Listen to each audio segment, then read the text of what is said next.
fellow Americans.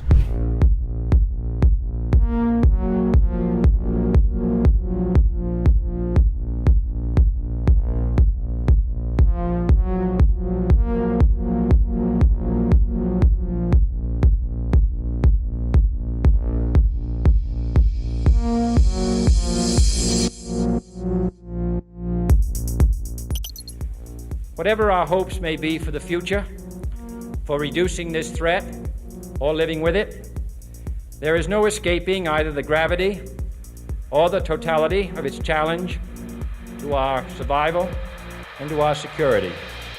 A challenge that confronts us in unaccustomed ways in every sphere of human activity. This deadly challenge imposes upon our society two requirements of direct concern, both to the press and to the President. Two requirements that may seem almost contradictory in tone, but which must be reconciled and fulfilled if we are to meet this national peril.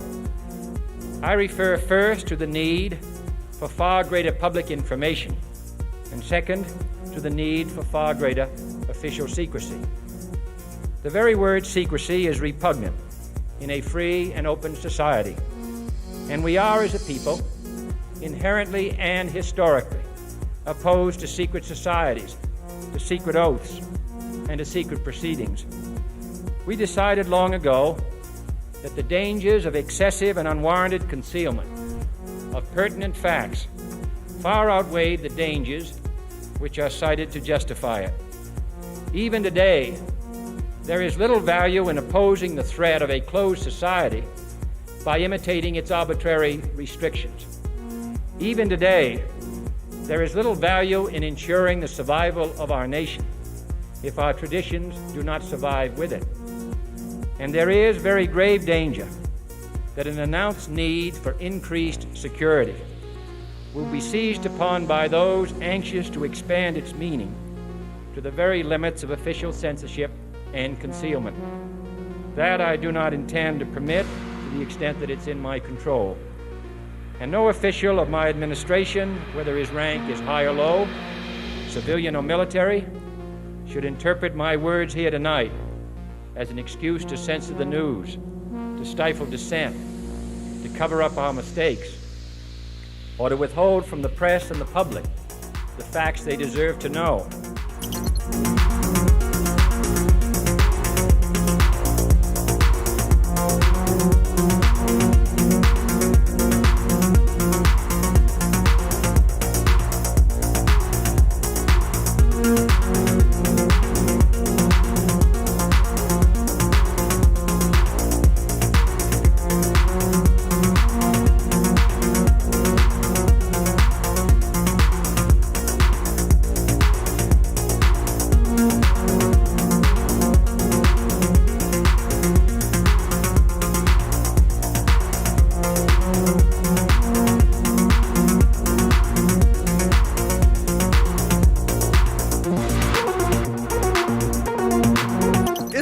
A functioning democracy? Well, let's have a look at it.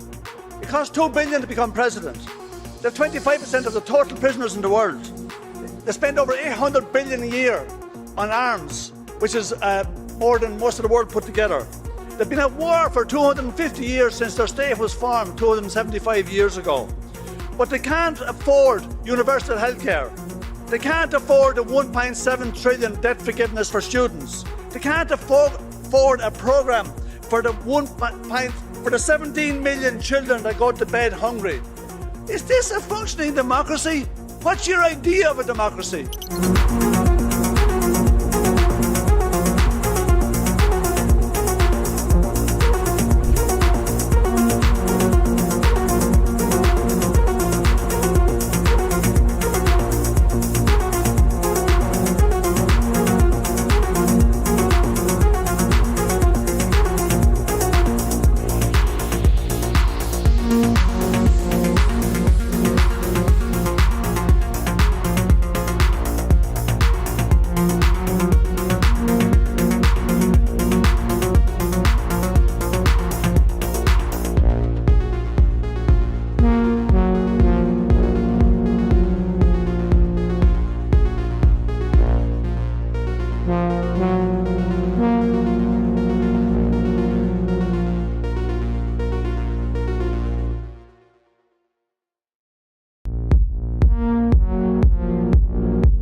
know this this is a bit of an aside, but in terms of how you think about problem sets, when I was a cadet, what's the cadet motto at West Point? You will not lie, cheat, or steal, or tolerate those who do. I was the CIA director. We lied, we cheated, we stole. It was like we had entire training courses.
It would have been more appropriate for Mr. Trudeau, Prime Minister of Canada, to address this House according to Article 144, an article which was specifically designed to debate violations of human rights, democracy, and the rule of law, which is clearly the case with Mr. Trudeau. Then again, a Prime Minister who openly admires the Chinese basic dictatorship, who tramples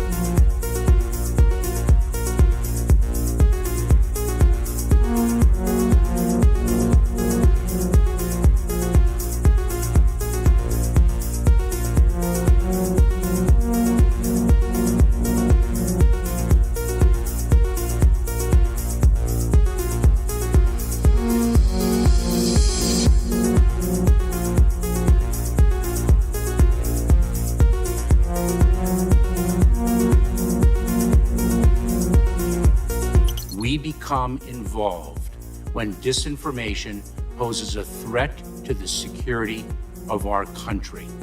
It is when there's a connectivity to a threat to our country. It could be a threat, a connectivity to violence. And what this working group does, is precisely what I would think you would want it to do, which is to take a look at the work, the disinformation work that our department has done, and ask the following questions. Do we have policies? Do we have guardrails? Do we have standards? But here's the problem. We can't even agree. We can't even agree what disinformation is. You Well- can't even agree that it was disinformation, that the Russians fed information to the Steele dossier. If you can't agree to that, how are we ever going to come to an agreement on what is disinformation so you can police it on social media? Senator, I have 2 points, if I may finish. Number one, that what this office, what this working group does, is it's not an office. What this working group does is ensure that there are guardrails, definitions, standards to make sure that the free speech rights, the civil rights, civil liberties, and privacy rights of individuals So are do not you impinged. think Number COVID one. do you think And number COVID two, do you think COVID disinformation threatens our national security? And number two, if I may, Senator, and number two, is it your proposition that when the cartels spread disinformation with respect to our immigration policies to try to lure vulnerable migrants to our border illegally? I think you've got no idea what disinformation is, and I don't think the government's capable of it. Do you know who the greatest propagator of disinformation in the history of the world is? The U.S. government. Are you familiar with McNamara, the Pentagon Papers? Are you familiar with George W. Bush and the weapons of mass destruction? Are you familiar with Iran-Contra? I mean, think of all the debates and disputes we've had over the last 50 years in our country. We work them out by debating them. We don't work them out by the government being the arbiter. I don't want you to guardrails. I want you to have nothing to do with speech. You think we can't determine, speech by traffickers is disinformation? You think the American people are so stupid they need you to tell them what the truth is? You can't even admit what the truth is with the Steele dossier. I don't trust government to figure out what the truth is. Government is largely disseminating disinformation.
Rationality belongs to the cool observers, but because of the stupidity of the average man, he follows not reason but faith, and the naive faith of the proletarian requires necessary illusion and emotionally potent oversimplifications, which have to be provided by myth makers to keep the ordinary person on the right course.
radical colleagues, but the answer to war is not more war, it's peace. And peace isn't delivered by the barrel of a gun, it's delivered by diplomacy, by dialogue. You can wish away your continent's history, but we share a continent with Russia. We will sit down with Russia.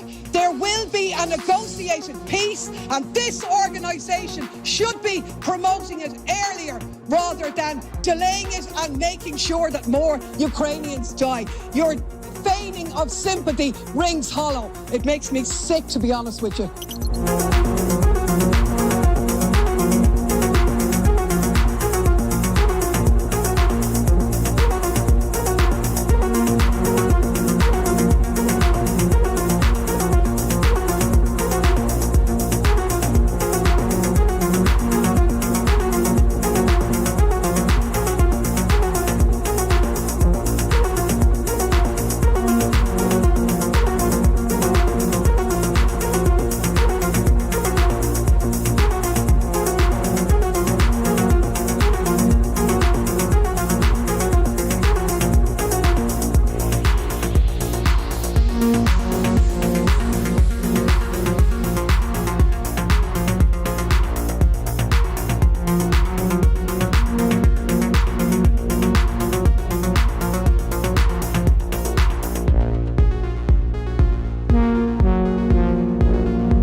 We had a good discussion on ensuring global energy security and adequate oil supplies to support global economic growth. And that will begin shortly. I'm doing all I can to increase the supply for the United States of America, which I expect to happen. The Saudis share that urgency, and based on our discussions today, I expect we'll see further steps in the coming weeks. Are you worried about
Well, one of the four principal functions of the CIA is to gather intelligence and ideally forward it to the president, the users of information, the policymakers, as they say. There are other functions, however, some of them more legitimate than others. One is to run secret wars, the covert action that's written and talked about so much, like what's happening in Nicaragua today from Honduras. Another thing is to disseminate propaganda to influence people's minds, and this is a major function of the CIA. And unfortunately, of course, it overlaps into the gathering of information. You have contact with a journalist, you will give him true stories, you'll get information from him, you'll also give him false stories. For example, in my war, the Angola war that I helped to manage, 1/3 of my staff was propaganda. Ironically, it's called covert action inside the CIA. Outside, that means the violent part. I had propagandists all over the world, principally in London, Kinshasa, and Zambia. We would take stories which we would write and put them in the Zambia Time, and then pull them out and send them to a journalist on our payroll in Europe. But his cover story, you see, would be that he'd gotten them from his stringer in Lusaka, who had gotten them from the Zambia Time. We had the complicity of the government of Zambia, Kenneth Kaunda, if you will, to put these false stories into his newspapers. But after that point, the journalists, Reuters and AFP, the management was not witting of it. Now, our contact man in Europe was, and we pumped just dozens of stories about Cuban atrocities, Cuban rapists. In one case, we had the Cuban rapists caught and tried by the Ovimbundu maidens who had been their victims, and then we ran photographs that made almost every newspaper in the country of the Cubans being executed by the Ovimbundu women who supposedly had been their victims. These were fake photos? Oh, absolutely. We didn't know of one single atrocity committed by the Cubans. It was pure, raw, false propaganda to create an illusion of communists, eating babies for breakfast and that sort. Totally false propaganda.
I can no longer remain in today's Democratic Party that's under the complete control of an elitist cabal of warmongers who are driven by cowardly wokeness, who divide us by racializing every issue and stoking anti-white racism, who actively work to undermine our God-given freedoms that are enshrined in our Constitution, who are hostile to people of faith and spirituality, who demonize the police but protect criminals at the expense of law-abiding Americans, who believe in open borders, who weaponize the national security state to go after their political opponents, and above all, who are dragging us ever closer to nuclear war. Now, I believe in a government that's of the people, by the people, and for the people.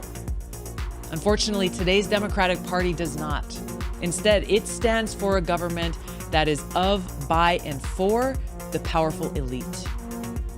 Now, I'm calling on my fellow common sense, independent-minded Democrats to join me in leaving the Democratic Party. If you can no longer stomach the direction that the so-called woke Democratic Party ideologues are taking our country, then I invite you to join me.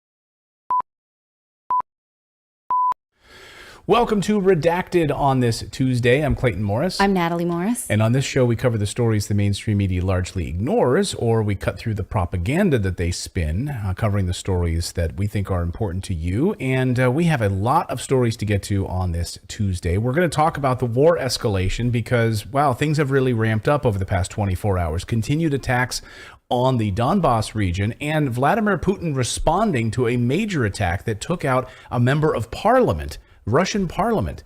This is not good. And just when we thought maybe we could have some peace talks, no. Things are about to get out of hand, so we will cover that. Plus, we're going to talk about news out of Iran, where the government says they are abolishing the morality police after protests have been raging there for months. Although the New York Post is saying this is a media scam. So we're going to break down that narrative. Also, Dr. Fauci gave a massive deposition, like 7 hours last week, and we finally got our hands on the deposition this morning. It's 446 pages. We went through it, and there are some astonishing details in this deposition, in this massive lawsuit between the Biden administration and the states over collusion, suppressing the voices around COVID. So we will go through that. Plus, President Biden's Assistant Secretary of Health is saying that doctors need to be activists for transgendered children. What does that mean? We're going to break that down. So it's time to get uncomfortable on this Taco Tuesday. That means Redacted starts right now.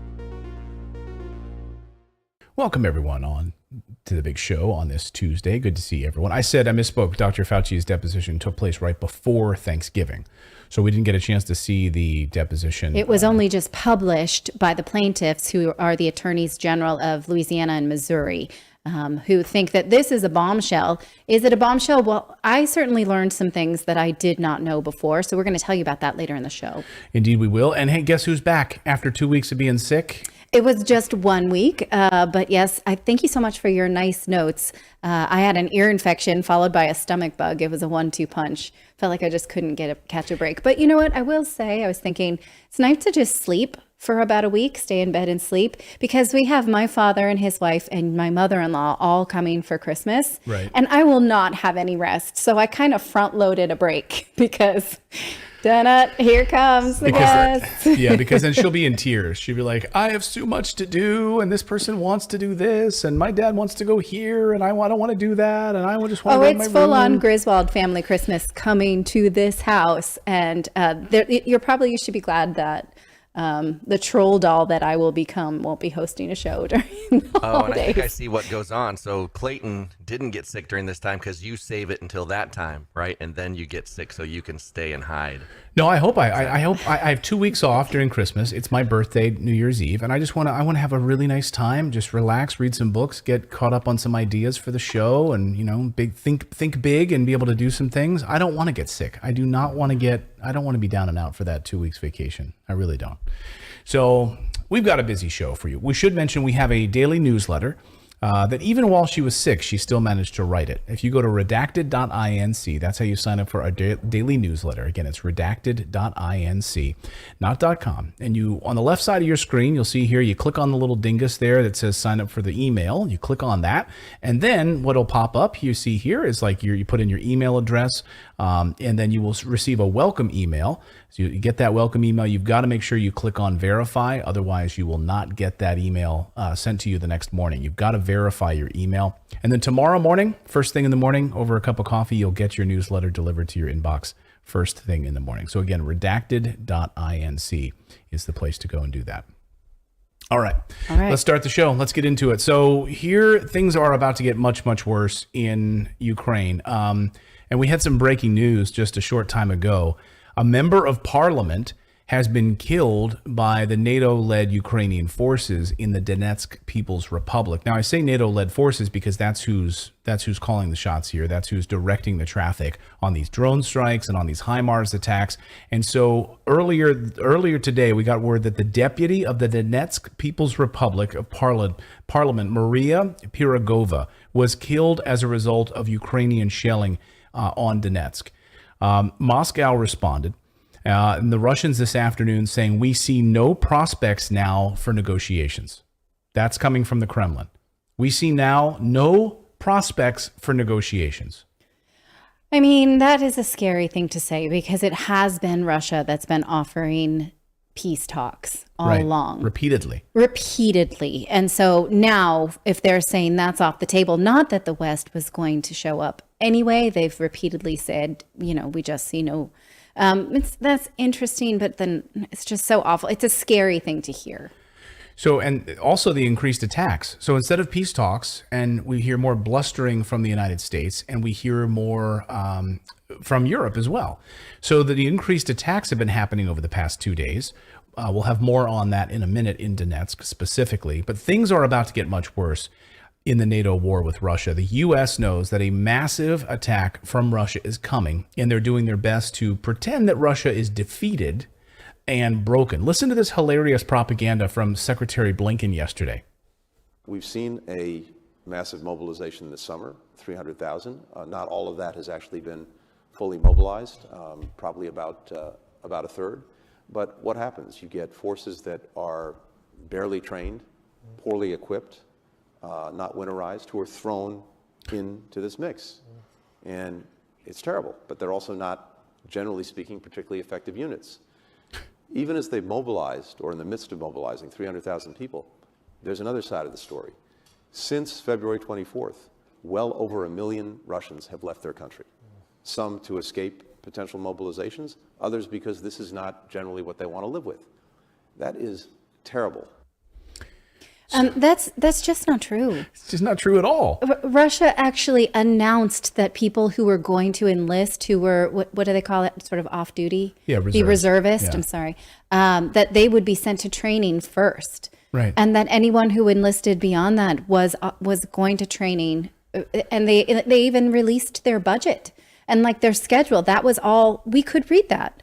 So I guess he assumes we have not read that. It's ridiculous. And we've spoken to sources in Crimea as well who were actually at recruitment stations and said the line was out the door.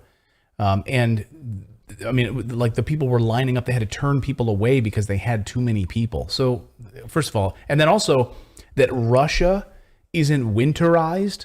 Right. Like Russia invented winter.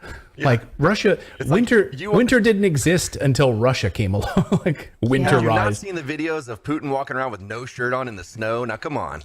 They're not winterized. Or the Russians who drill a hole in the ice on New Year's Day. Like that's their thing. They can handle cold. Mm-hmm. In fact, in some places in Russia, spit freezes before it hits the ground. It's so cold. Yeah. So Russians don't know anything about winter.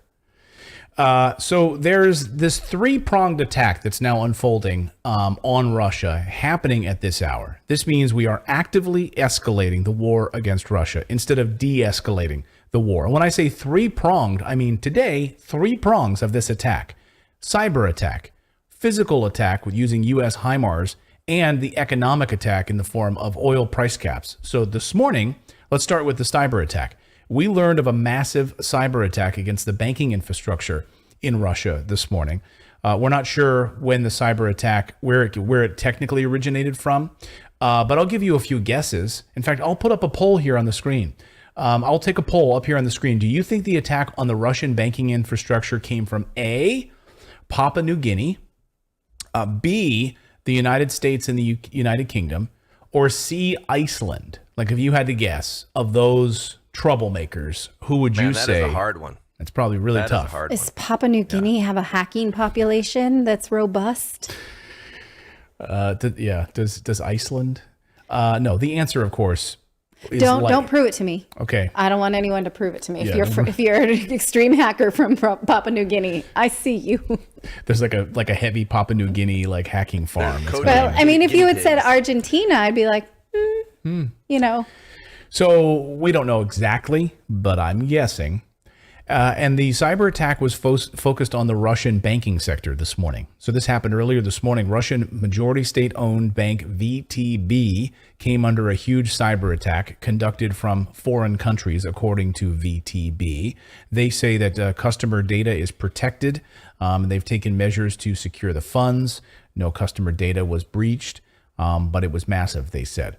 But of course, if you want to destabilize a country, this is what you do, right? You destabilize its currency and its economy, and that's exactly what the West is trying to do with Russia. So we will monitor these cyber attacks that continue against the banking infrastructure in Russia. So far, this hasn't happened to the Russian ruble. That has gone up in value while the euro has declined. But something the West is not hiding, of course, is the oil price cap. Now this is the economic warfare that's unfolding. So yesterday officially started the EU and the G7 countries in Australia agreeing to introduce a $60 per barrel price cap on all purchases of Russian oil. So that means any transactions over this price limit will be prohibited from receiving any brokerage or any shipping or any insurance on other services. Now, historically, most of the insurance has been, came out of London. That's where like insurance was invented. And so what does this mean exactly for Russia? Well, Russia says they have yet to respond. And they're not responding yet. Russia says they have yet to respond. Kremlin spokesperson Dmitry Peskov says the decision on retaliatory measures is still being prepared. But of course, one thing is obvious: we will not recognize any price caps. Actually, did you know that insurance was it was born out of shipping? Right. Out of the shipping industry, because if you were investing in something that was coming on a ship during globalization, and it sank, you lost everything. And it's out of London, right? Yeah. I believe it was, mostly with the Spanish, the Portuguese, and the English. Yeah, the Dutch East India company. So they know a thing or two about insurance. Now, if they can't get insurance on this, what are they going to do? So Russia says they have yet to respond. They're going to respond to this. We will wait for what the Russian response will be. Everyone always wants Russia to respond like right away, like immediately.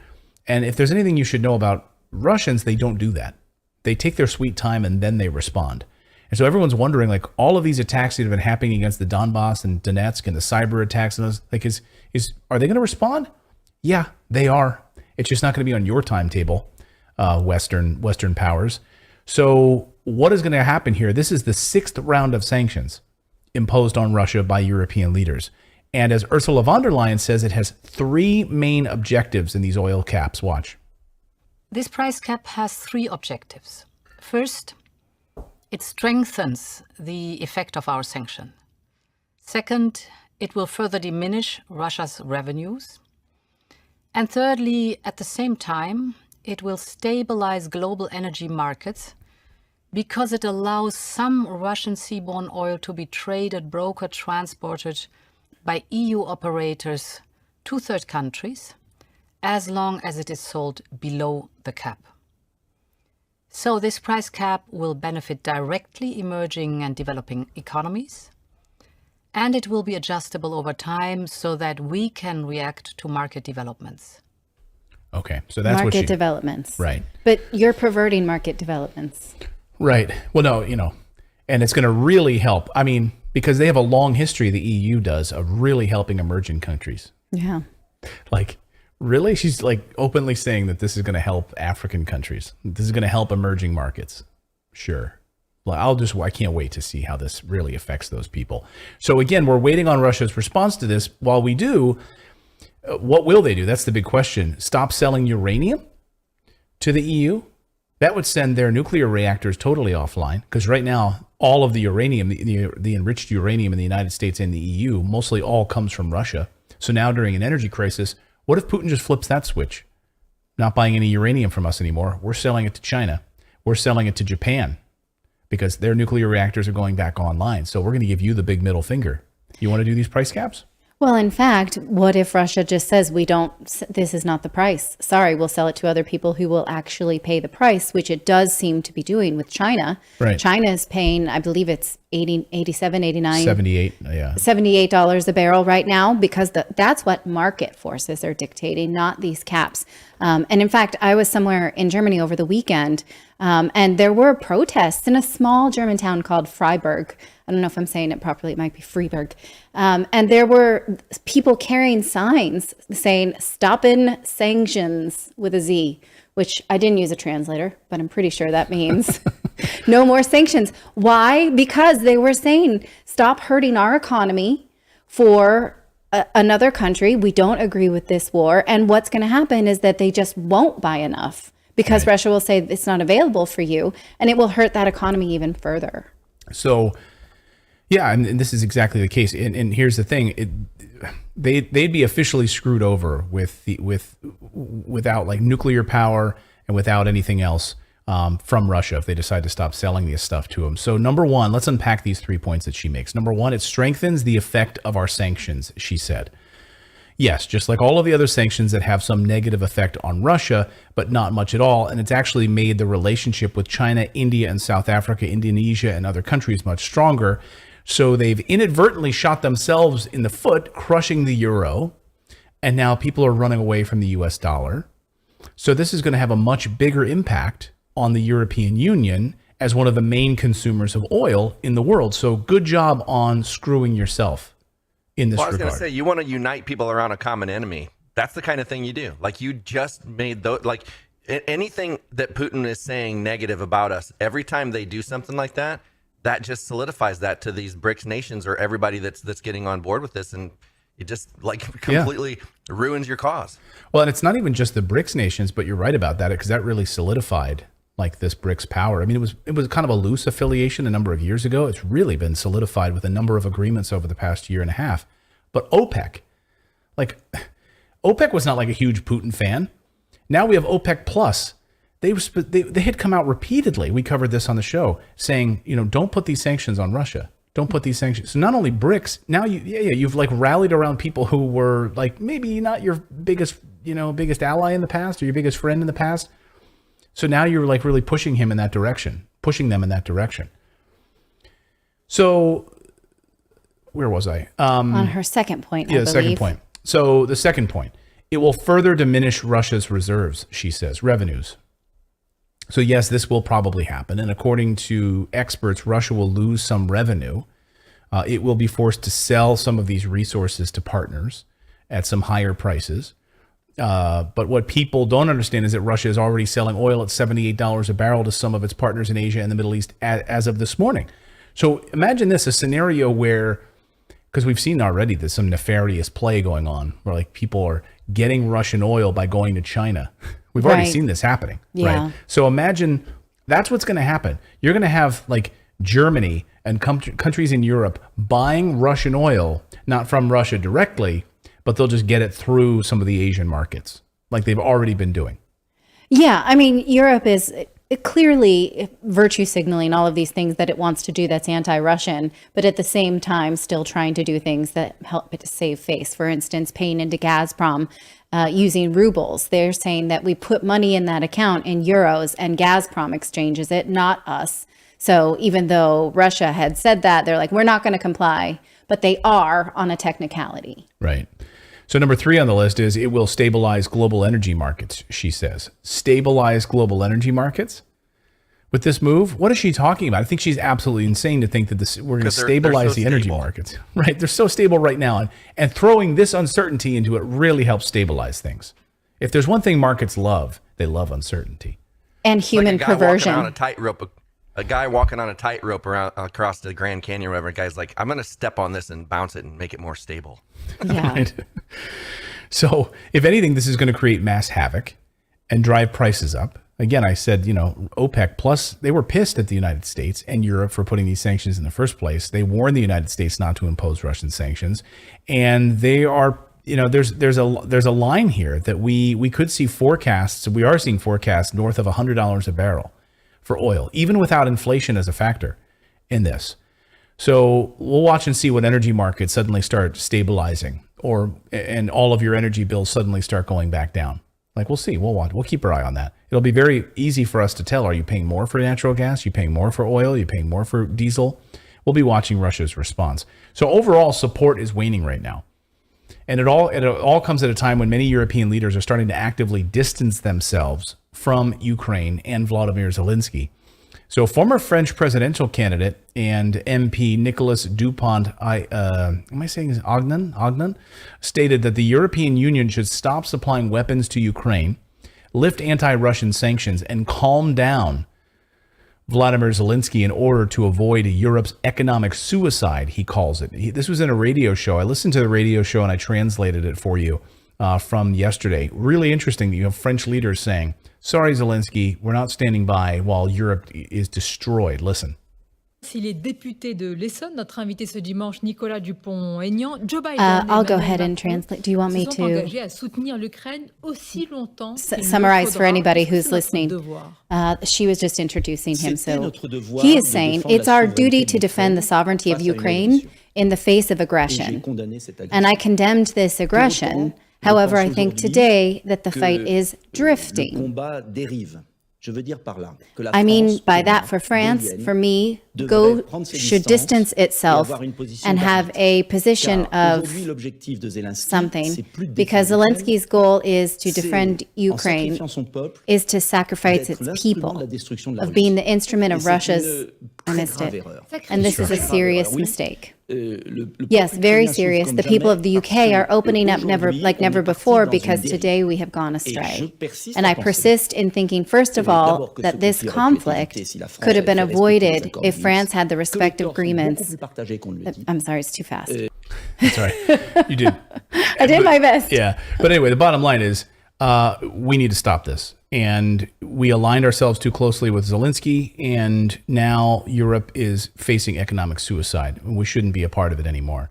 And we should be able to basically pull back, stop supplying weapons to Ukraine, lift these Russian sanctions. Wow, so there's some people who are not as crazy as the rest of Europe. It's good to hear. But sadly, he's not in power. But he was the opposition against Macron. So this isn't the first time French leaders have said no to things that the United States have done. I remember covering this a number of years ago. Jacques Chirac, back in 2003, said no to the invasion of Iraq. He's like, no, we're not doing it. And then he ended up being correct about it. When it turned out there were no weapons of mass destruction, and it turned out being a 20-year morass of disaster. And Jacques Chirac was right about that. So now to that's how we ended up. Sorry, that's how we ended up with freedom fries. Remember? Yes. The freedom fries, because we wouldn't use the word French. But the French did not invent fries. The Belgians did. And in fact, it was American soldiers who were fighting in Belgium who ate these deep fried potatoes. And because in Belgium they speak French, they called them Frenchies. And they were created during you want this history of French fries? They were created during this deep freeze where they couldn't fish out of the river and they needed to fry something. So they fried up potatoes. It's a World War I story. So they never were made in French. We learned that at a Belgian fry museum. We did go to the Belgian Friet Museum. And so now in our family, we don't call them French fries because the kids are very anti that. They're like, they're Belgian frites. So let's talk about the physical attacks now. Thank you for your food break. You're welcome. I'm hungry. So we got the economic, we got the cyber, and now here's the physical attacks. We talked about it at the beginning of the show. For the past 24 hours, we've seen something interesting: long-range weapons being used to attack deep inside of Russian territory against two different air bases over the past, three now, but the first two were about 700 kilometers inside of Russia. Now, this is important for a couple of reasons. For one, this is the largest attack that we've seen this far from the Ukrainian border. Yesterday, we saw multiple drone attacks against a Russian long-range nuclear bomber airport 700 kilometers inside of Russia. Here was the moment those drones attacked. Watch. Caught on camera. CCTV camera. There you go. So now Russia shot down these drones, but the debris ended up landing on the airport. It ended up killing 3 Russian airmen as a result of it. It did some slight damage to 2 aircraft and the runway. As military analysts have rightly pointed out, these airports house Russian nuclear long-range weapons aircraft. So they knew what they were hitting. 700 kilometers inside. And where do you think Ukrainians? No. It was NATO forces using these HIMARS. So here's another attack that just happened overnight. This is at a separate. This is at a separate plant.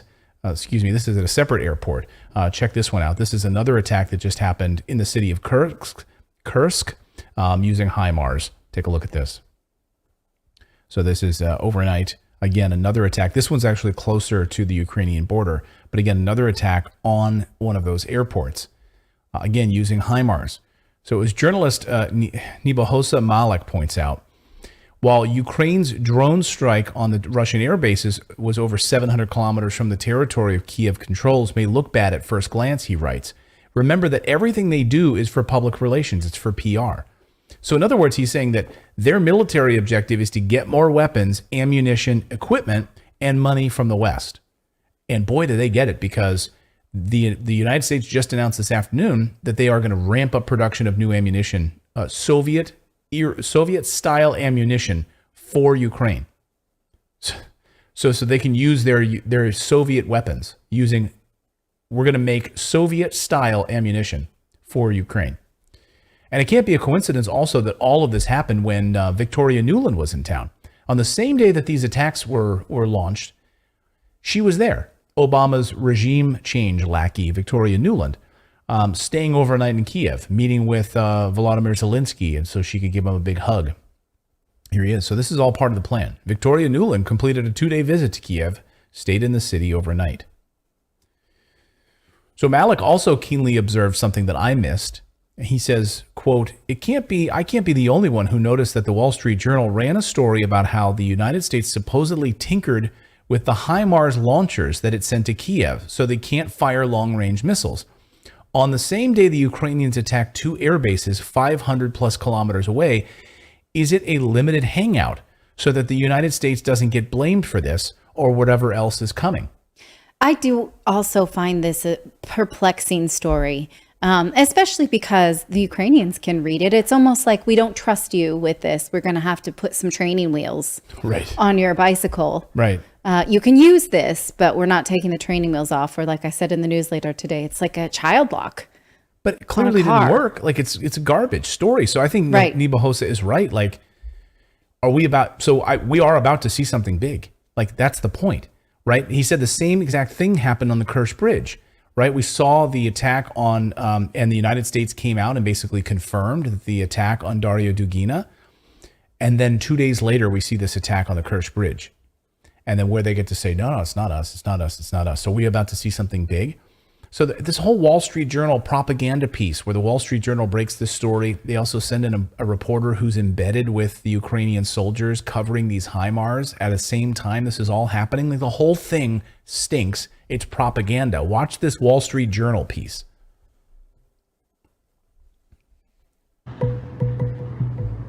We're here in southern Ukraine, where the military has given us very rare access to HIMARS, which are very mobile artillery devices. The Americans have given the Ukrainians 16 of these since June.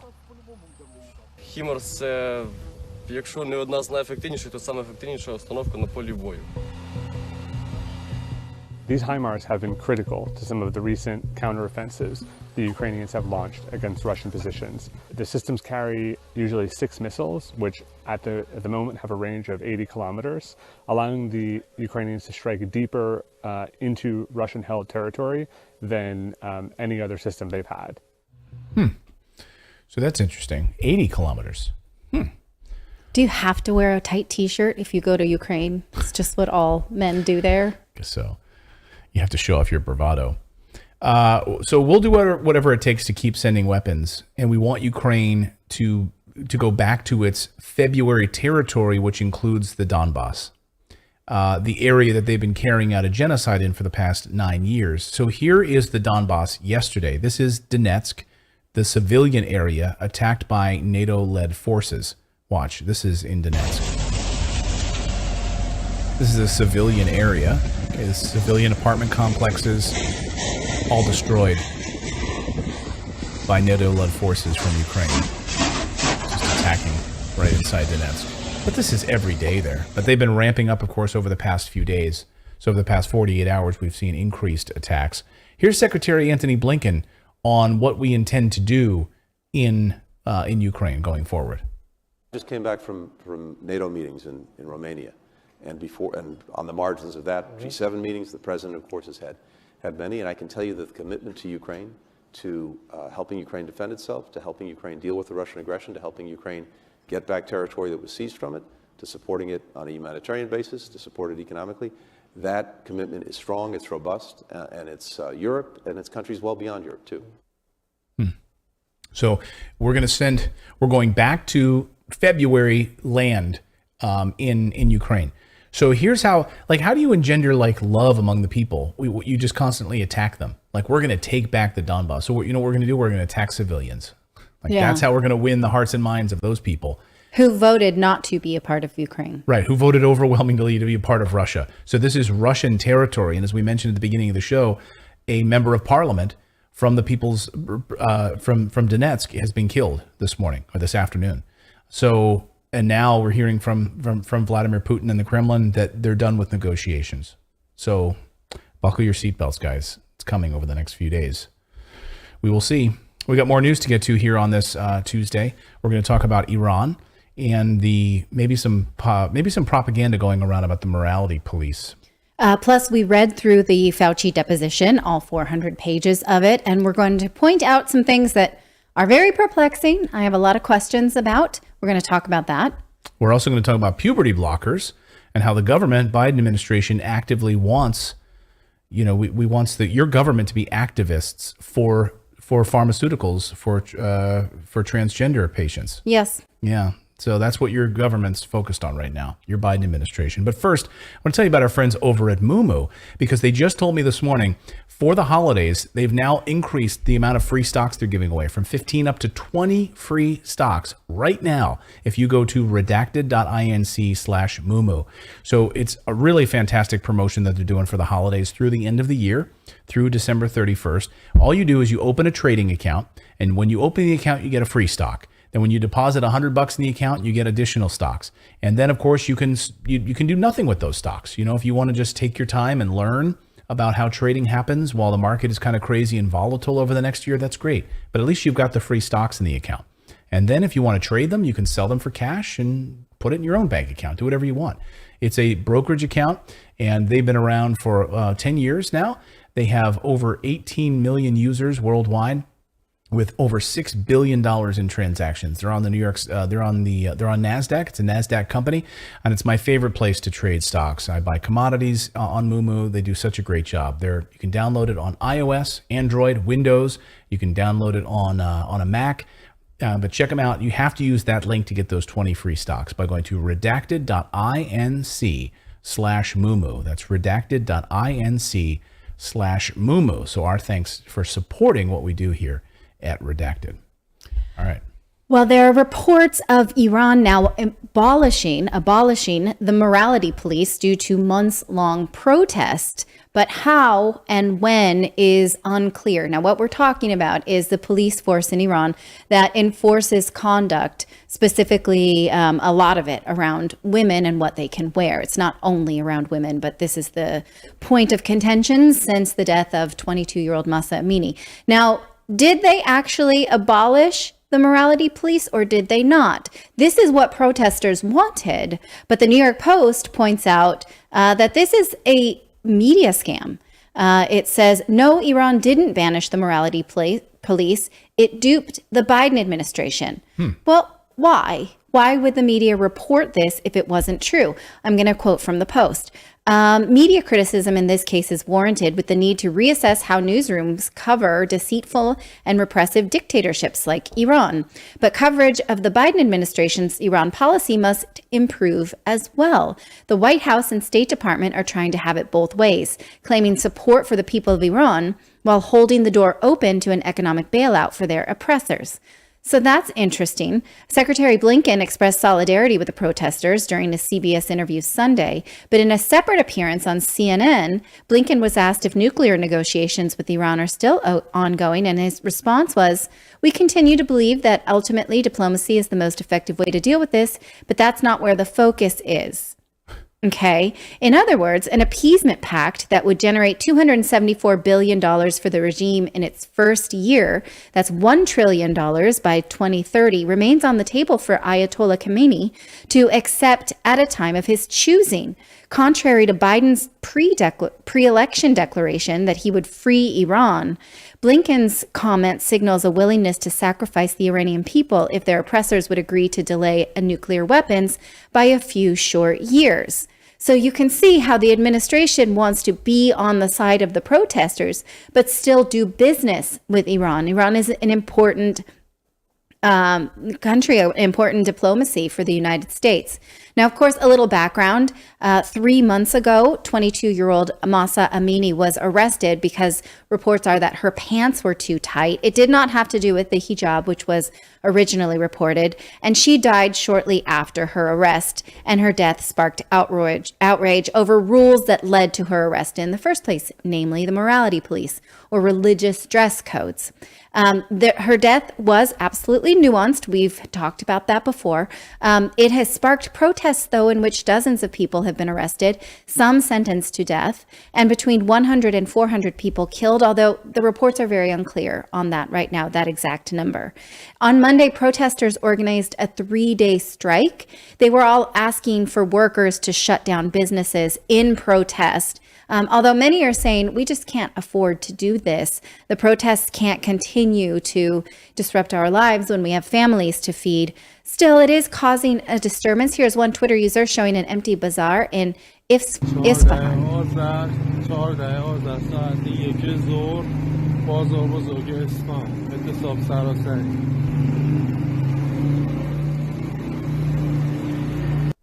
So, is the government listening to these protests or aren't they? The country's attorney general, Mohammad Jafar Montazeri, said that Iran has disbanded the morality police and will continue to monitor behavioral actions at the community level. And also, he said that they would review whether Iranian women should be required to cover their heads. So that does not mean that law has been lifted. It means it is in the process of review. And as per the Iranian law right now, all women above the age of puberty must have their heads covered properly. But I don't know what the word properly means in this sense, but and also must wear modest and loose clothing. But it does seem that they are still required to cover their heads. In fact, local media reported this story that an amusement park in Tehran was closed after a photograph was spread of a woman not wearing her head covering, and that the government will investigate and pursue her. So I don't know. What do you think? Are they lifting this or not? Is this something that takes a long time to do, or can they just, we've seen this before where our government tells us that a regime has or has not complied with protesters, and they've been wrong. They were wrong in Syria during the Arab uprising when there were 3 requests of the uprisings there, and Bashar al-Assad actually gave in to those requests, but we weren't told that. So that's the reason that we should be questioning right now. Is our administration telling us that Iran is lifting morality police? Do they have a dog in that fight to tell us that? How do we see this at this point? Well, and how does the United States also conflate these stories too, when they have paid people involved in these protests who are actively involved in creating dissent so that it looks like there's a larger amount of protests than there actually are. We know that that's been involved. And of course, the response from the White House, President Biden, before the election, had said, of course, that no negotiations until they end this type of behavior. We're not going to go negotiate with this regime, as they called it. And when Anthony Blinken was on CNN this weekend and he made these comments, it set off a firestorm of people saying, look how weak the Biden administration is. So these were the comments that set off this firestorm. Watch. Are nuclear negotiations with Iran still ongoing? First, let's remember how we got here. We had a nuclear agreement with Iran reached by the Obama administration. It put Iran's nuclear program in a box. Unfortunately, getting out of that agreement, which was the decision of our predecessor administration, has allowed Iran to push its program out of the box. We've gone from having a breakout time, that is the amount of time it would take to produce enough fissile material for a nuclear weapon, under the agreement was more than 1 year. Now it's down to a matter of weeks. That's the situation that we find ourselves in. We continue to believe that ultimately diplomacy is the most effective way to deal with this, but that's not where the focus is. So diplomacy is the way to deal with this. Diplomacy, diplomacy, diplomacy. I did not really understand that as a strategy. Like that was you just keep words. using that word. Yeah. I don't think it means what you think it means. Diplomacy. Diplomacy. Oh, here he is again this weekend, or yesterday, saying the very same thing. And this is another piece of this where he's playing right to the crowd and he wants them to applaud. Watch. The regime's actions have only deepened our conviction that Iran must never be allowed to acquire a nuclear weapon.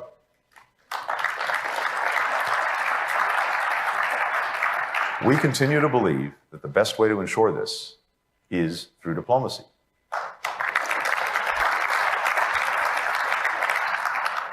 The benefits of this approach are borne out by the facts. Before the previous administration unilaterally withdrew from the JCPOA, the Iran nuclear agreement, Iran's nuclear program was in a box.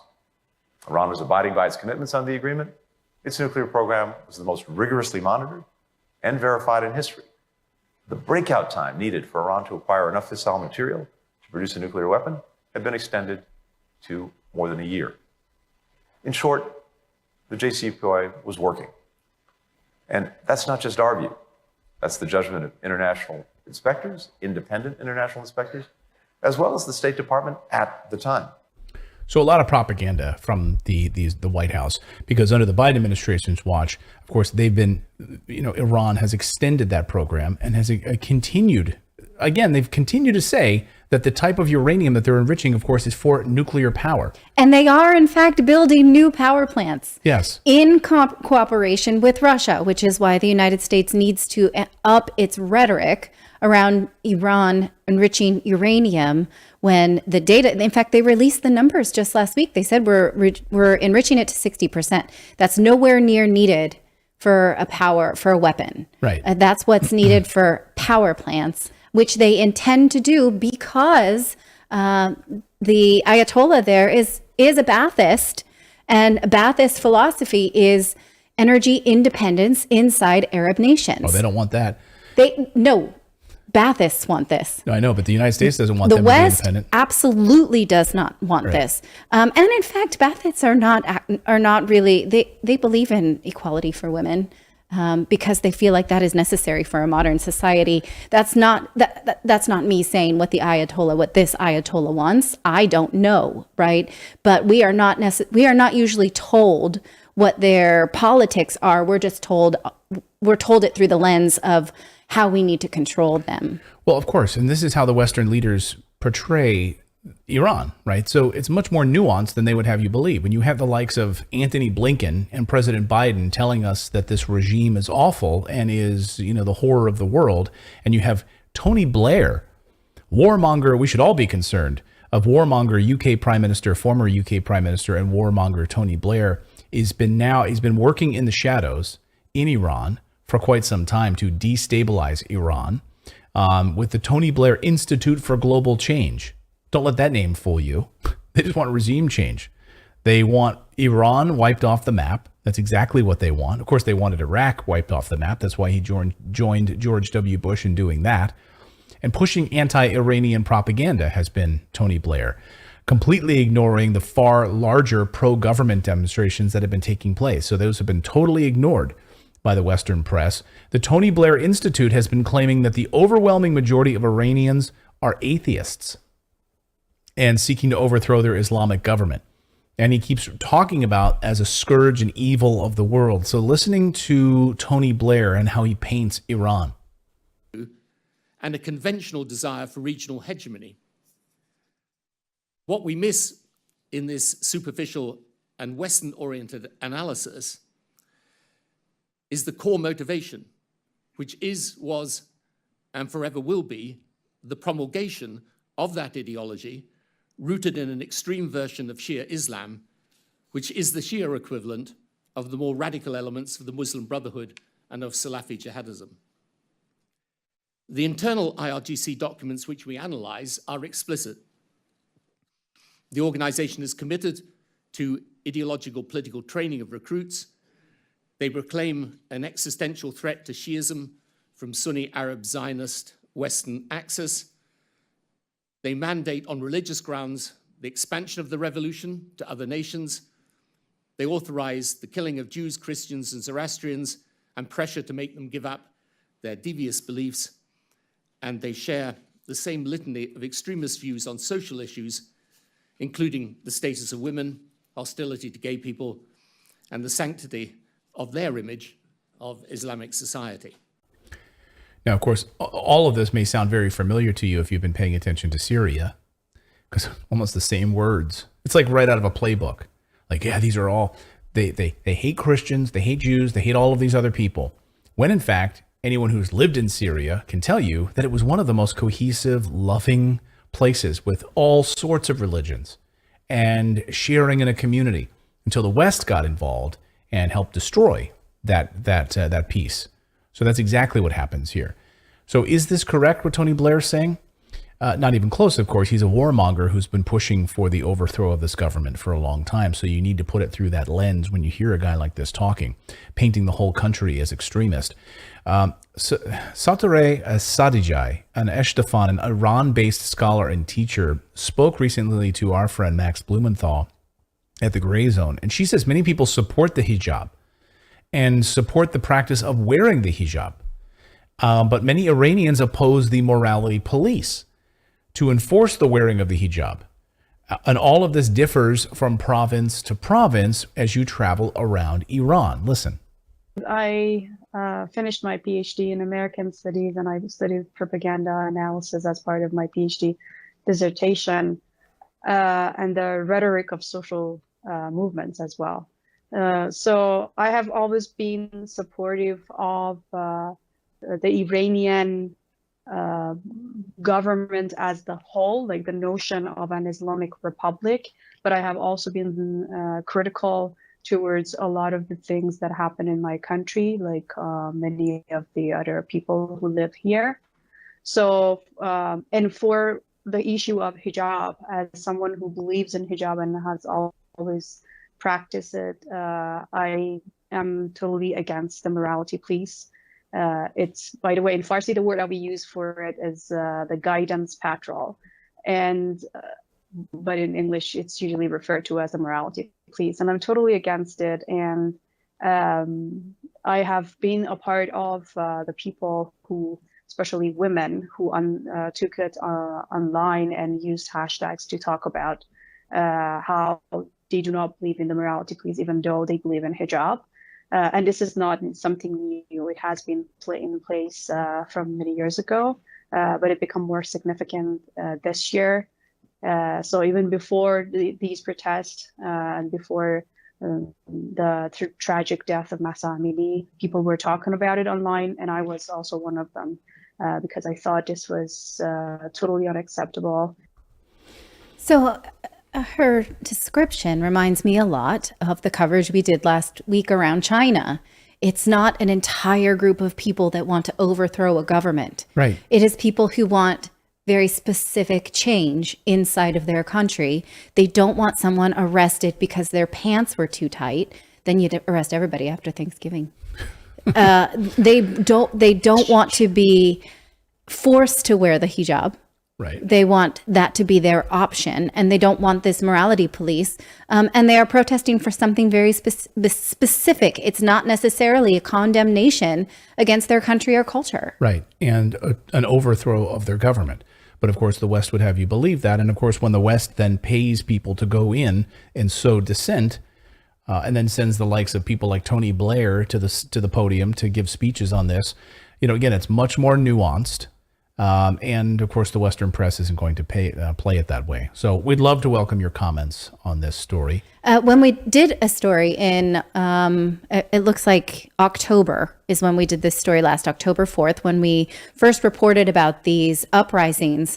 There were some people who didn't really understand they thought we were being regime apologists, when mostly what we were covering was the United States involvement in sowing discontent in the Middle East, according to a survey that came out of a Silicon Valley research company. We know that the United States employs people to create social media accounts that are anti-government in Afghanistan, Iraq, and Syria, or in Iran. We've known this because we saw actual examples of it. So we're not extrapolating too far to say that the West is involved. We know this.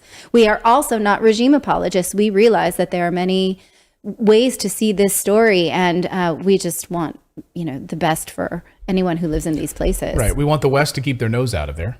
Stop sticking your nose where it doesn't belong, and trying to overthrow governments. How about that? And let the people of Iran tell their government how they want to live. There's an idea for you. So again, we welcome your comments on this. We've got more news to get to. We're going to talk about this Fauci deposition here in a moment. 7-hour Fauci deposition. We learned a lot. We're also going to talk about these puberty blockers by the Biden administration and what they're pushing for. But first, let's tell you about our store. We got a new store just in time for the holidays. I know many of you have already bought your mugs. You got your hoodies. You've got your hats, your T-shirts, your tumblers. If you go to redactedstore.com, redactedstore.com, that's where you can get your redacted merch. You can get your black hat there. You can get your black mug, your hoodie, your polo shirts, and the faded gray hat is one of my favorites as well. So, pick which one you want. And what's good is, what I should point out is the hats take a little bit longer to print. So if you order a hoodie and a something else, it may come simultaneously, and the hat might just take a day or two later. So just to have a little patience on that. But check them out. Go to redactedstore.com, and you can check them out. All of our redacted merch is right there and available for you. All right, let's talk about Dr. Fauci. Yes, Dr. Fauci was he was deposed to give a 7-hour deposition in the lawsuit brought by the attorneys general of the states of Louisiana and Missouri.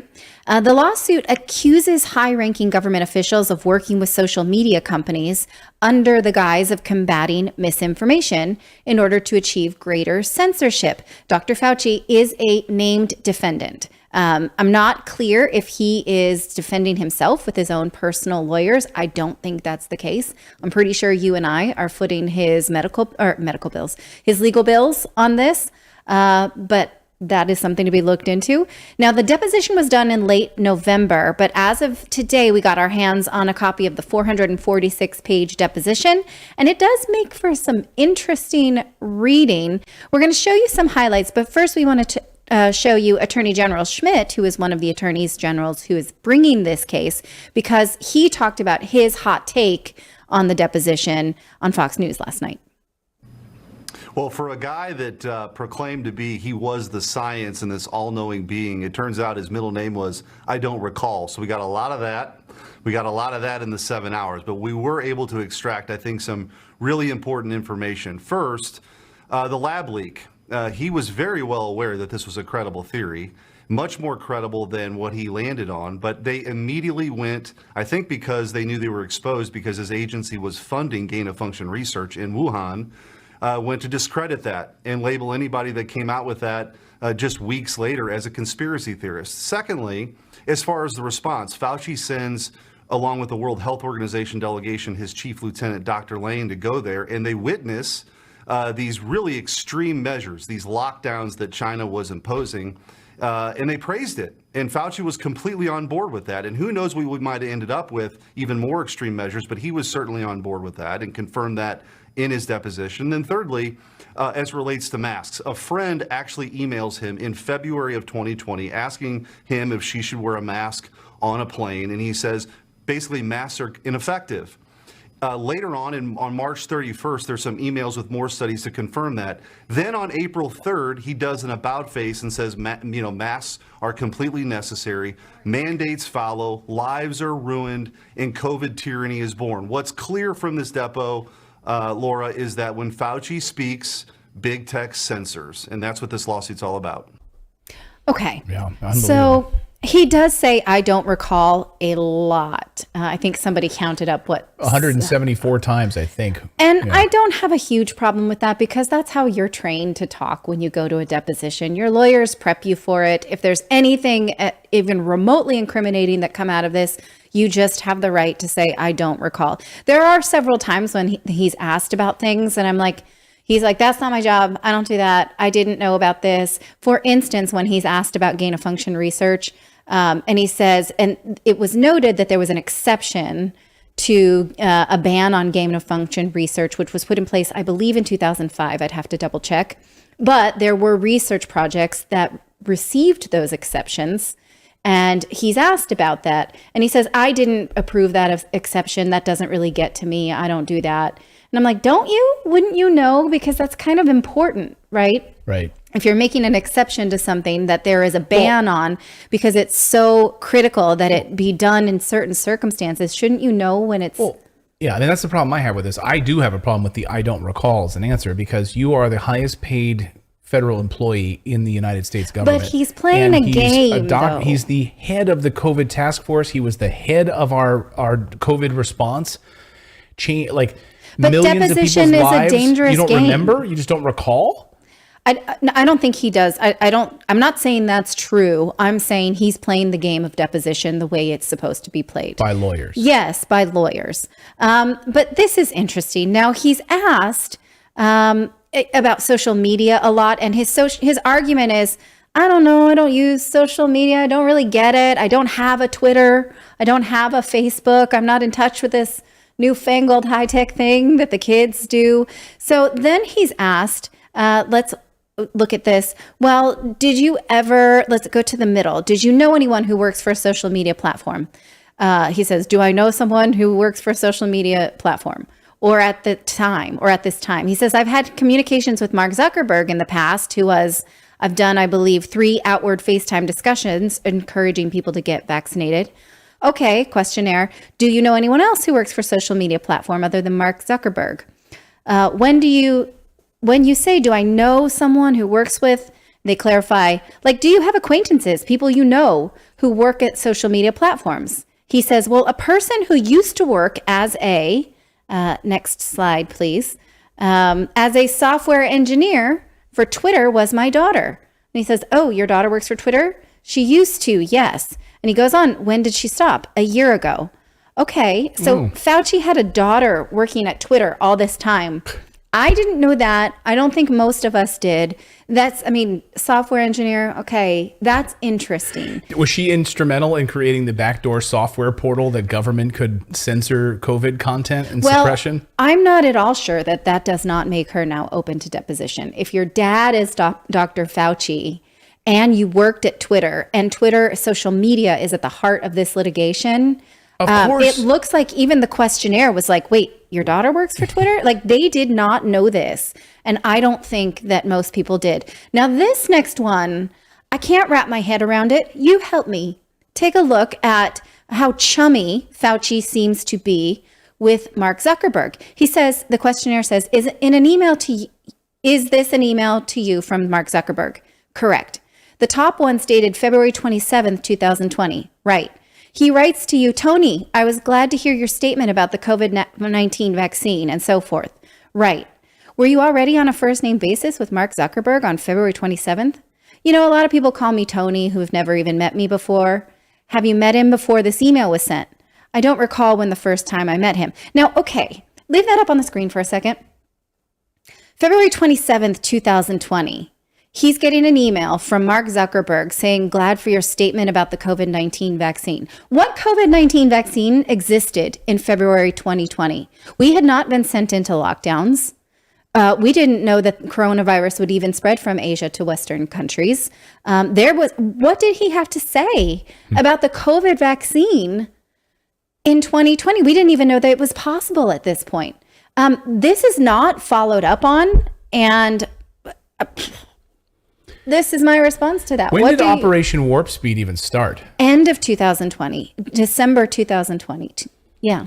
That's when it started? Operation Warp Speed started in December? I think it started earlier. Well, that's when vaccines were delivered. Right. But when did it start? I don't think that we even had like an idea of a vaccine at this point because we didn't know we would go into lockdowns. The first news report of Operation Warp Speed started on April 29th, 2020. So what does Mark Zuckerberg know about this that we don't know? Right. Mark Zuckerberg at Facebook has a communication with Dr. Fauci about a statement with Tony.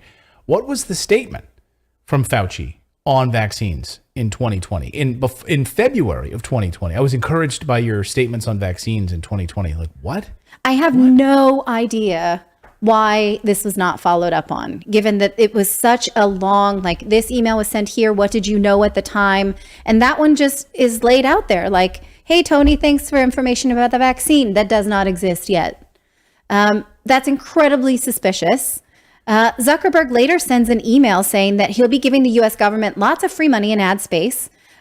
He says, this is the next paragraph. This email was from Mark Zuckerberg. Finally, we have allocated technical resources and millions of dollars of free ad credits for the U.S. government to use for the PSAs to get its message out of the platform. And Dr. Fauci says, that's right. And the questioner says, that refers to Facebook? I guess so. Did you accept that offer that Facebook will donate millions of dollars of free ad credit? No, I don't have the authority to accept outside money like that. It would have to go through another channel. Okay, we know that. We know Facebook and Twitter had allocated a lot of free advertising and also accepted a lot of paid advertising for the COVID vaccine. Now, he mentions many times bringing in emails, wanting to bring in the WHO, the World Health Organization. He says we should bring them in on this. We need to push them on this. When the questionnaire, and I apologize, I had to screenshot this because it's two different documents on a PDF, says, do you recall any discussion of pressuring anybody in the WHO? And he says, I don't have any inkling at all of pressuring them. The only thing that's clear from the emails and my recollection is that everyone wanted that WHO to get involved because of their convening power and their credibility. We all wanted to make this an open discussion, and the WHO was the most appropriate forum for an open discussion. So I don't think a belief had anything to do with pressuring the WHO, merely to get them to meet. And then he says to the court reporter, you're sniffling. Do you have a cold? Do you want a vaccine? He did not say that, but I found it kind of a funny little aside. Speaking of vaccines, I did find, so he did an interview with Face the Nation in February of 2020, February 16th of 2020, and where it was Margaret Brennan had asked him specifically about the vaccine at that time. February of 2020. You said recently, Dr. Fauci, that you could have some kind of vaccine within a year or so. Right. He said, well, first of all, Margaret, that 1 year timeline would be the world's indoor record of ever getting a vaccine out, at least to be able to early deploy something. You can't do any better than that. If you go any faster, you'll be cutting dangerous corners. Oh, that's so interesting. If you go any faster than that, you'll be cutting some dangerous corners. And yet 10 months later, it was delivered. Right. It was shipped. So that's, I guess, what Mark Zuckerberg was saying, I guess. Thanks for your statement about it. I don't think that doesn't make sense. I'm just giving you the timeline here. When was that email? February of, I don't see the date. Let me go back. 27th, February 27th. Okay. So this is a transcript from the 16th of February, 2020 from Face the Nation with Margaret Brennan. But he's saying, what you're saying right now is that he was saying, I don't think we can move that fast, but we're going to try. Yeah. So what did he tell Mark Zuckerberg then? I'm interested in that. He does now say, regarding masks, people are picking up on this a lot. There's an email that they presented him from a friend who said, I'm going on a trip. Should I wear a mask? And he does say masks are really for infected people to prevent them from spreading infection to people who are not infected, rather than protecting uninfected people from acquiring infection. The typical mask you buy at the drugstore is not really effective in keeping out virus, which is small enough to pass through material. It might, however, provide some slight benefit in keeping out gross droplets of someone if someone coughs or sneezes on you. I do not recommend you wearing a mask, especially because you're going to this low risk place. Now then, they push him on the fact that what made you change your mind about this? Why, what's the data? He says between that time, that email in February of 2020, and then later in April when you're pushing this out, the questionnaire is how many studies were done between February of 2020 when you sent that email to when you changed your mind? And he says, did you have all these studies when you changed your mind on April 3rd? And he's like, yeah.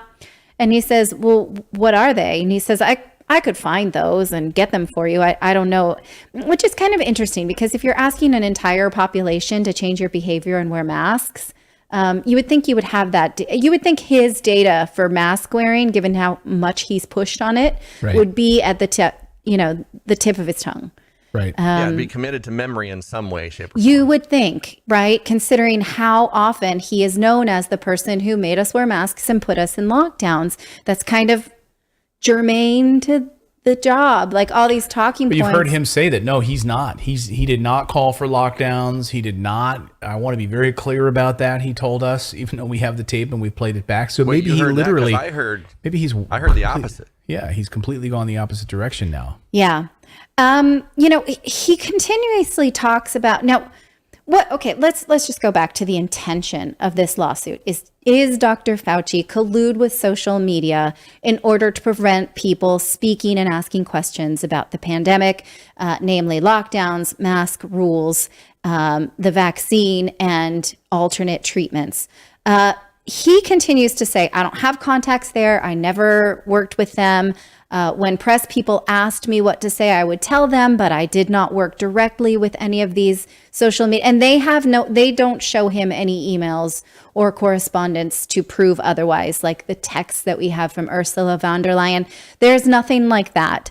A lot of it is about the things that he said publicly and then became enforced on social media. And they talk about it. Did you know that social media, and I'm not going to, so a lot of those rules are still in place, unfortunately. So I can't tell you the things that are mentioned in this deposition.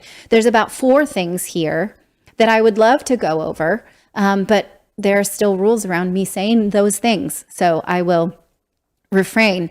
And he says many times, he didn't know. And he doesn't know how that works. And he does not know why it happened. They would ask him, did you know that Twitter had a ban then on these certain vaccine discussions? And he says, I heard it in the hallway kind of thing. Not that he had any involvement or say in these things at all, because he continues to sort of present himself as a Luddite. That's what we get from that. That's not to say that there aren't very serious questions in here when he talks about gain of function, when he talks about lab leaks, when he talks about what, for instance, some of the alternative drugs that are on the market right now that we can't say. He says, I didn't like that because I didn't think there was enough studies on those things. And the questioner says, but there were some studies that showed that these alternative drugs were effective. And he says they were too small and they weren't long enough, which is interesting because then I would like to ask him, but what about the COVID vaccines? Because those didn't have long enough studies. Yeah. Some of them have had none at all. So why were you interested in saying these studies are insufficient, but no studies for the COVID vaccine are sufficient? Right. That makes no sense. And data saying the ones that they said didn't worked and the ones they said didn't. You know what I mean? Yeah. Yes. Yeah. And he's pushed on that. And he's saying not all doctors agree with you. A lot of doctors actually feel that these things are effective. And he's like, meh, I'm the main doctor here. I'm science. Not everybody, I'm science. Yeah. Not all doctors agree on anything. So that's kind of it. He wasn't questioned by a journalist, so I can't, he's questioned by a lawyer, and the lawyer is looking for things that they can nail, right? I, as a journalist, I'm like, can you follow up on this or that or this? So there's a lot of leaks there, there's a lot of question marks there, but those are the main takeaways. So we'll see more, and if his daughter gets now pulled in for a deposition on this, and we'll see where this goes from here, because this was just one piece of it. Jen Psaki is also going to be a part of this. She openly spoke from the podium talking about here's what the White House would do specifically to reach out to Facebook, to reach out to Twitter, to get certain content censored. And of course, now we have the Twitter files. So we have both their side of it, and we also have the emails now from the Twitter files. I wonder how much of the Twitter files will help this investigation. You know, this collusion investigation. As they go through that, they're able to pull all these pieces together now. Because normally you'd have to wait through for discovery. But now, like, Elon's just like releasing them. He's like, we don't need discovery. Like, I have them. Here, I see bought all them. of them. Here's all of them. I paid for these. Take a look at them. So interesting. Well, we've got more news to get to here on the show. We do have a daily newsletter. We're going to talk about puberty blockers in just a second and what that means from the Biden administration openly pushing now pharmaceuticals for transgender patients. That's they're advocating for that. Go to our newsletter, though. If you go to redacted.inc, not .com, redacted.inc, put in your email address, click the submit button like that, and then you'll receive the newsletter first thing in the morning. But the key is you have to verify, because we'll send you a verification email, and you just have to click on the verification button when you get that email, and then tomorrow morning, first thing in the morning, you'll get our great newsletter.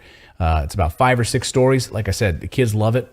Any kid you run into these days, they might be talking about Fortnite, they might be talking about Pokemon. The third thing they'll talk about is the Redacted newsletter. They're all hooked. They love it. So be like one of the cool kids. Grab the Redacted newsletter. Totally free. And it'll entertain you and make you smile first thing in the morning. Redacted.inc is the place to go. All right, let's talk about some puberty blockers. It's been too long. Well, yeah, Natalie's back on the show. We're going to take back up gender issues. Here we go. New video surfaced from President Biden's Assistant Secretary of Health asking medical professionals to be activists for transgendered youth. This is Rachel Levine, born a transgender person. I didn't mean that. Not born a transgender person, but is a transgender person. Go on. I'm not going to...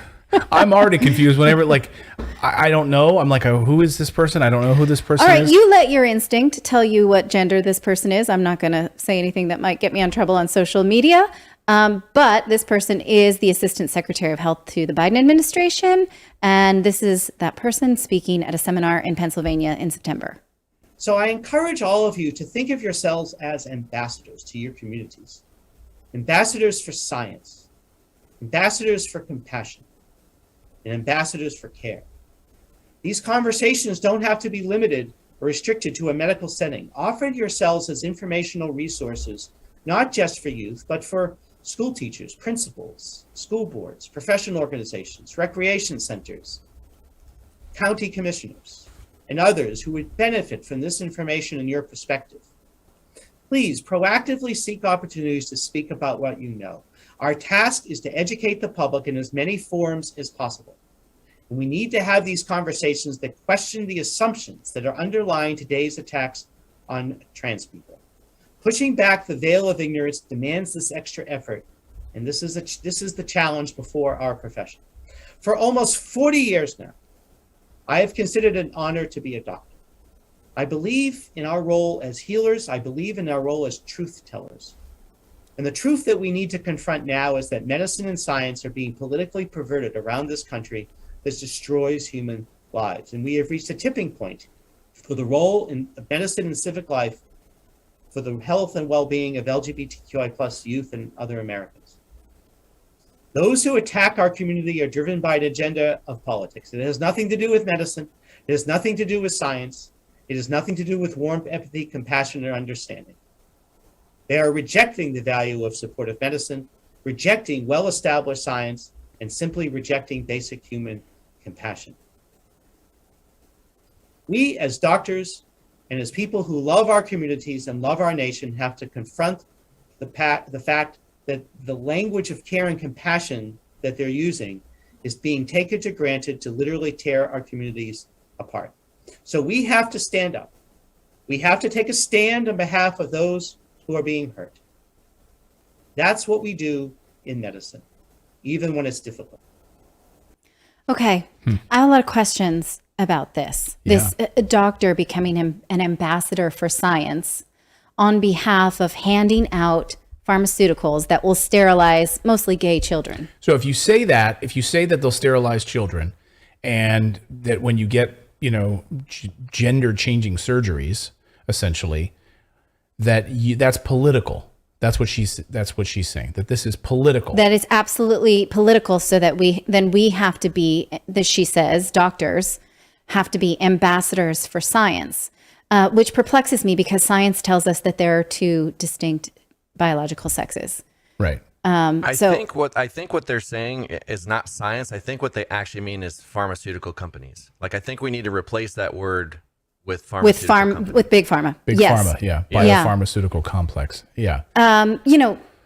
Because science tells us that there is an innate instinct that I am born with that will identify what member of the opposite sex what member of sex you are when you walk close to me.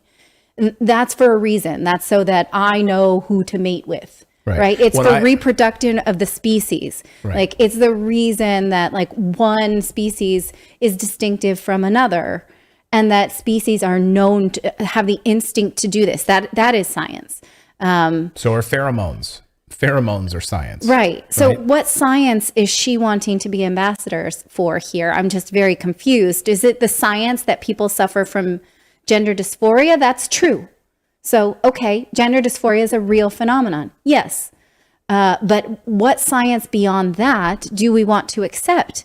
The science that there are drugs that they can profit from if they give these people with gender dysphoria? Exactly. And also, it's somehow political if I say, well, no, you're a biological male.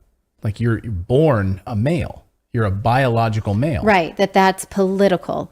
I'm somehow insensitive to the fact that, no, you were born a biological male, you've changed your name, and now you're identifying as a woman. Yes. That's politically insensitive somehow. I was talking about this with some friends about how in a high school setting, one boy turned to someone and said, oh, I'll get the homework from her, and not knowing that someone had just transitioned, and he got dogpiled. Like, don't call her a her, how dare you, And that's he didn't know. And also, like, he was reacting on instinct, not meanness. Biological instinct. And so then he's now called someone who's cruel and was dogpiled on behalf of it when he was acting instinctually and gesturing to someone. So, this is the kind of thing that makes me crazy. Levine further says that this means that doctors should proactively seek opportunities to speak about what you know.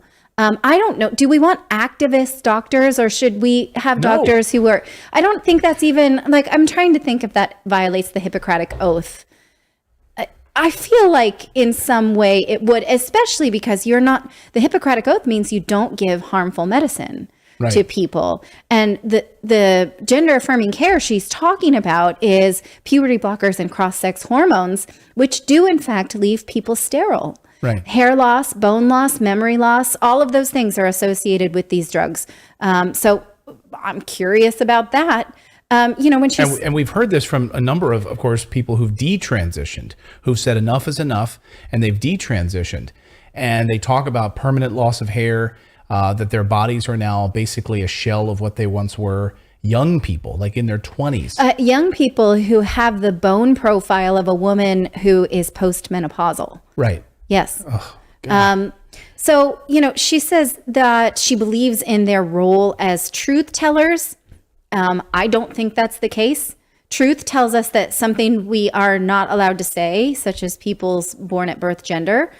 Truth tells us that puberty blockers have all of these negative effects on the human body. Who thought you can take a bunch of hormones and dump them into a child and then treat it like a makeup counter and see like how much more or less I can bring up or down your masculinity or femininity. And in fact, puberty blockers, testosterone and estrogen are not the only things responsible for the development of a person into a sexual being. I've been doing a lot of reading lately about puberty because our kids are coming up into that age group, and I just kind of want to understand it. And testosterone is only a small part of that. Right, like testosterone does not make you a man or make you a boy. No, I mean, the release of testosterone starts to happen in the testes around 9. But there are other things that bring up, it's not testosterone. It's an adrenal process. I can't remember the name of it offhand, that starts like the dark hair, the smelly armpits, the smelly feet, the Adam's apple. Turning into boys. I've been reading, like I said, a lot of books about male puberty recently, just in preparation for my son's adolescence. And I asked Clayton the other day, I'm like, when did this show up? What did that feel like? Or what, and Clayton's like, get away. She also said to me, she said, I see here that on average, a man has over 11 erections a day. And I was like, phew, that's a low number. And 4 at night. I'm like, yeah. Does that, I want to ask questions without not asking questions, but that seems like a huge number to me. And again, this is yes, it is a huge number. How do you get anything done? We don't.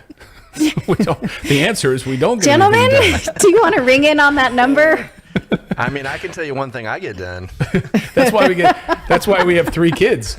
That's why I have 3 kids, Okay, just give me a yay or nay. 11 a day, does that seem like a normal number?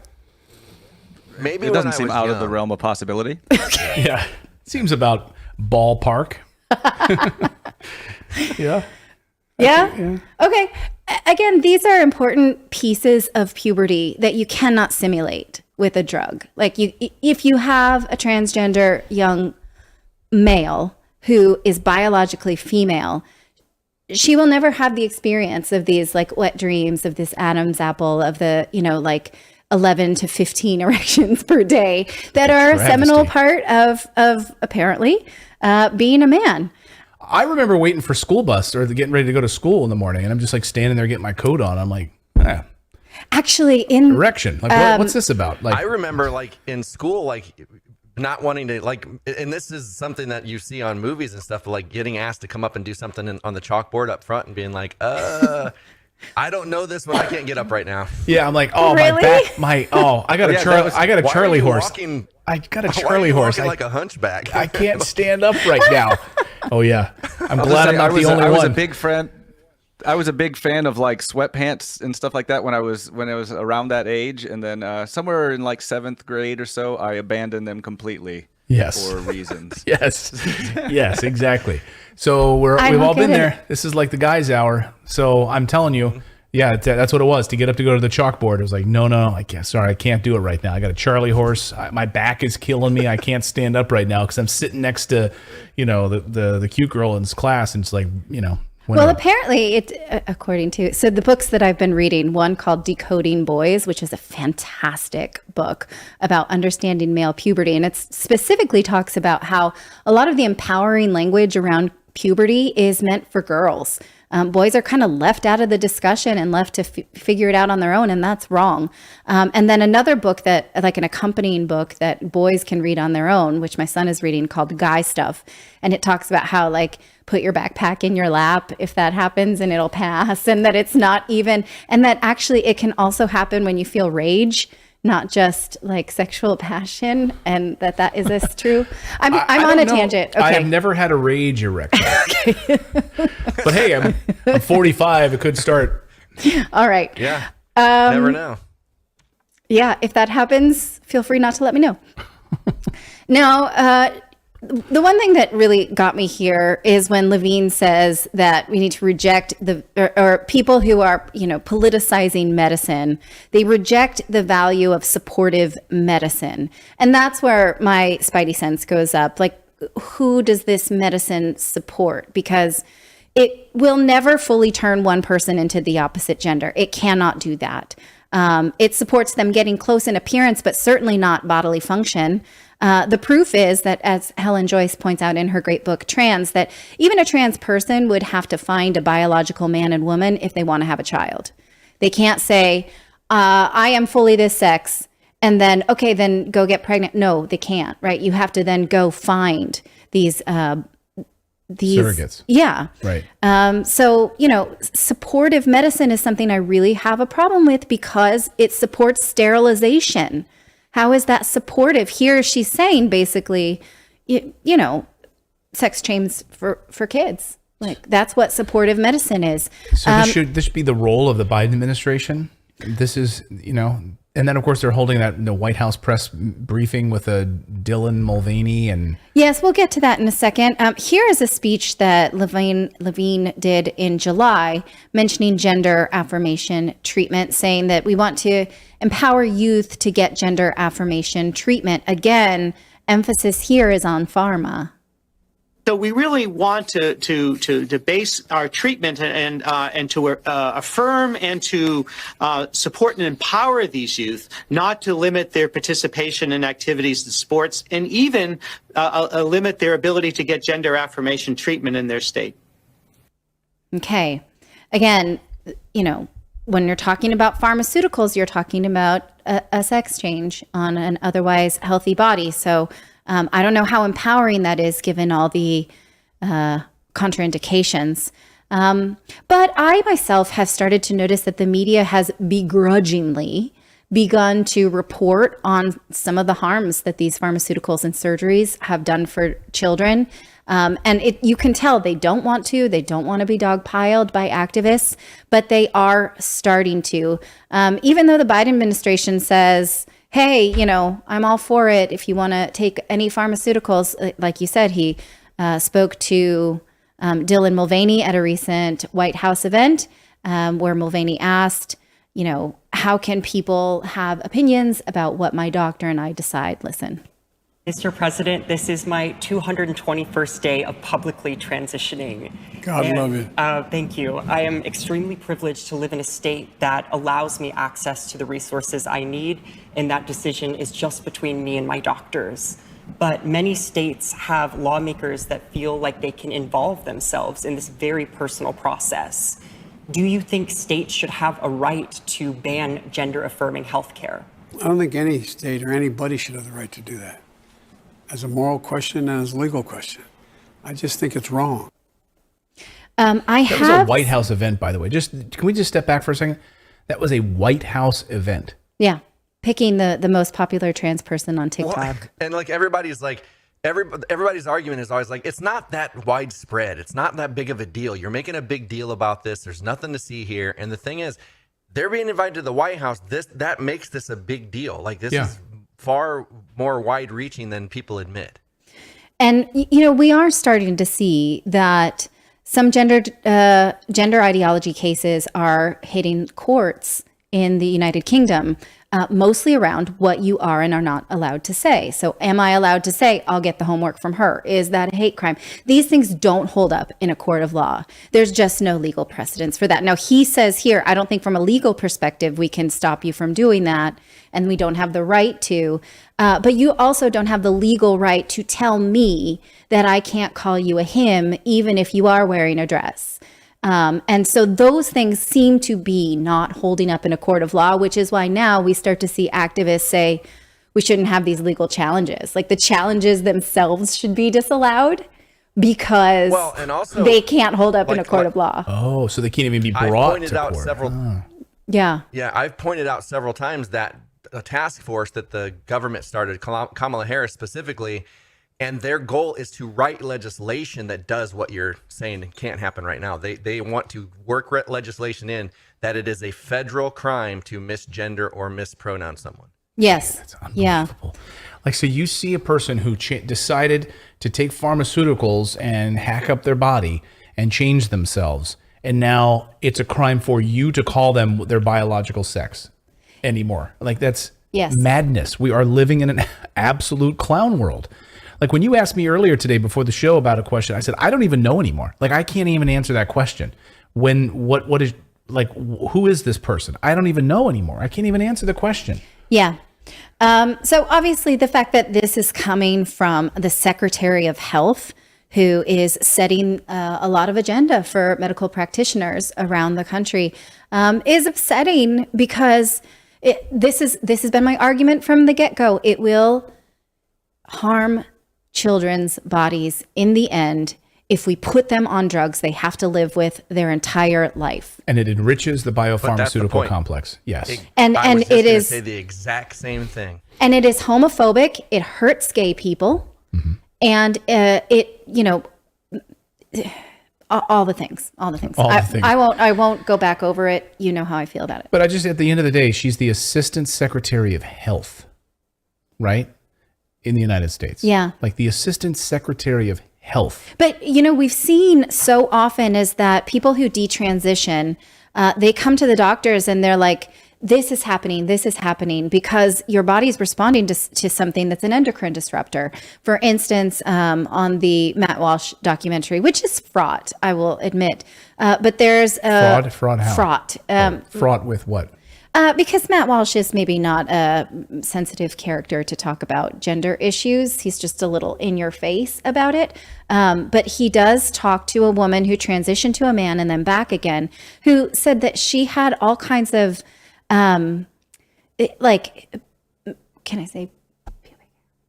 Yes. Okay. I think that she had pubic hair growing inside of the way that they had, like growing internally, that was causing infection because it's supposed to be growing somewhere out? else.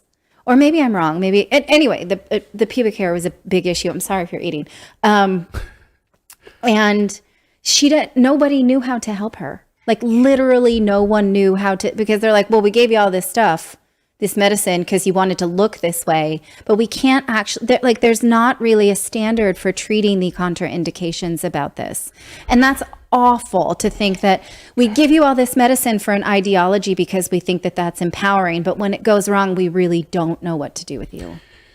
So then we'll just have to create a new cottage industry where we make a lot of money off of the contraindications. Like that'll be the next thing. But they just don't know how. And most of these drugs, Lupron and breast binders, they're not studied because you can't study it on children ethically. So instead we just give it to them. Let us know your thoughts on this and so much more here on the show. Well, we covered a lot of territory. We went from missiles being launched in Ukraine to erections. To boy missiles. Yes, exactly. Boy missiles.